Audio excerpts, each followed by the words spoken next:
and welcome to Mr. Randy's Wine and Spirits. I am Mr. Randy, and we're here today with another Final Pour episode. Yes, again, we're here to say goodbye and thank you to a bottle we've gotten to know for a few weeks now.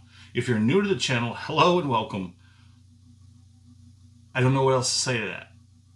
All my returning viewers, you know, sometimes you get a good video. I hope this is one of them. I think it might be one of them. Let's just get to it, shall we? So, for all the noobs, Mr. Randy does a 3-part series when he does a review for a whiskey, wine, beer, now tequila. Part 1, off the rip. I get it home, crack it open, pour it in the glass. I have my first pour, my first taste, my first impressions are shared with you. Right here, that's how we roll. Part 2, full review, halfway down. Conveniently, they put a little label roughly there. We call this the ish zone because we'll stop ish somewhere there, ish. I leave whatever's left in the bottle for a week, 2 weeks. I can't really say anymore. It depends. Everything depends. I go on the internet, I find as much and or little about this bottle as possible or allowed. I bring it back to you for a presentation.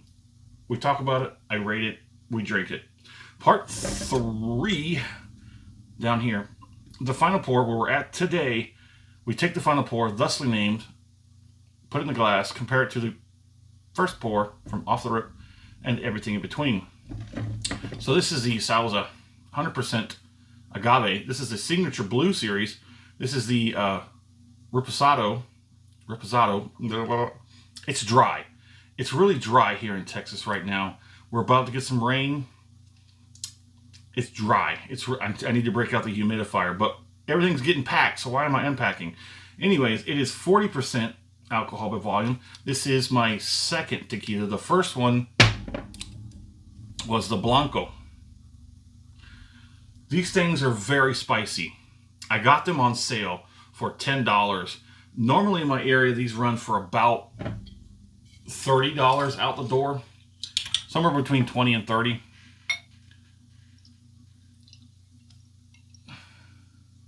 Now, for those that don't know, I just started tequila, but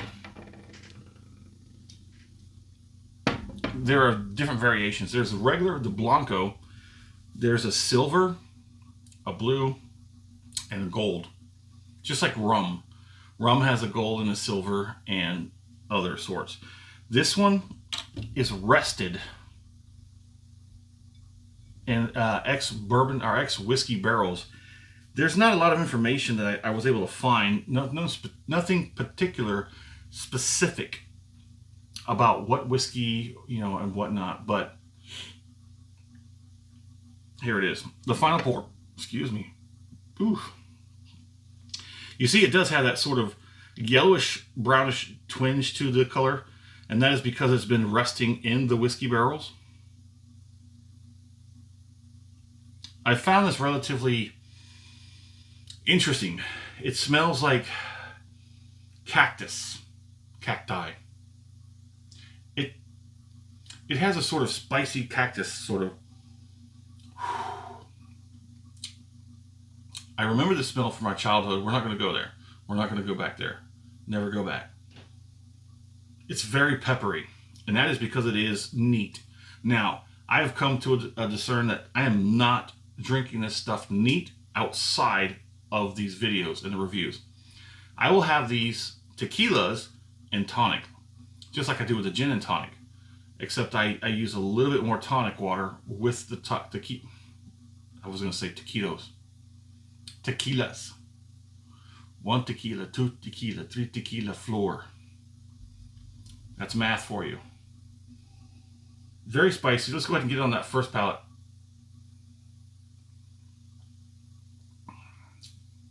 Still incredibly spicy.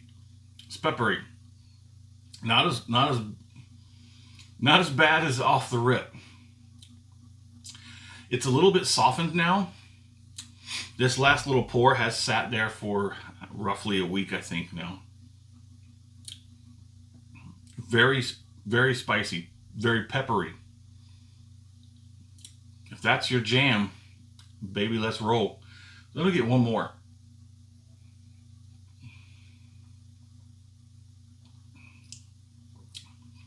Oh yeah. I would like this. I would love this. If the pepper, just take the pepper down like 2 notches. I feel like the pepper is on 11. Let's crank it down to like a 7. And I think this would be sweet. That's why I think it's great in tonic. Mixed with tonic, 1 shot of this tequila, 4 shots of tonic water over a handful of ice. So nice. That pepperness is subdued. That's why I go with the 4 with the tequila, especially this one. The peppery gets 4. So it's a 1 to 4 for the tequila and tonic. When it comes to the gin is a 1 to 3. Even with the higher end, more proofy gins, like a 46, 47%, I'll still go with a 1 to 3 ratio. Tequila, especially this one, the spicy, peppery ones, it's definitely getting a 1 to 4. So I'm going to get one more.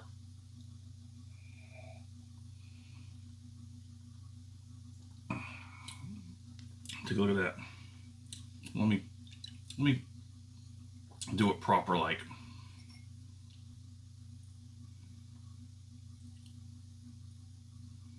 Yeah, there's some pretty good viscosity.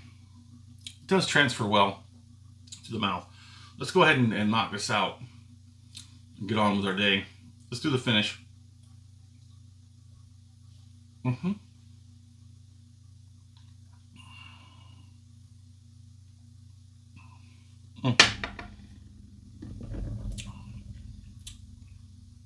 Still a lot of pepper, but not as bad as off the rip.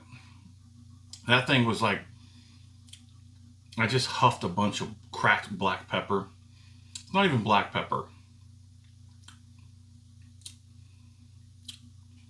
Maybe. But it's like I just sucked in a bunch of pepper. The finish is balanced and rounded, but seriously edged towards the spiciness and the pepper. But after that, things are nice. Very nice flavor profile. Everything besides the pepper. Very nice. I like it. I definitely am looking forward to traveling more into the area of tequila. So let me know in the comments, what tequila would you... Sorry, I'm working that a little bit more. What tequila would you suggest? I'm just getting into tequila. I'm still watching a lot of videos. I'm still doing a lot of homework on tequila. I understand there's a lot of bad tequila out there. But this one, I would say this one's a good one. So there it is. Let me know what you think in the comments. And as always, thanks for stopping by here at Mr. Randy's Wine and Spirits. I've already said it.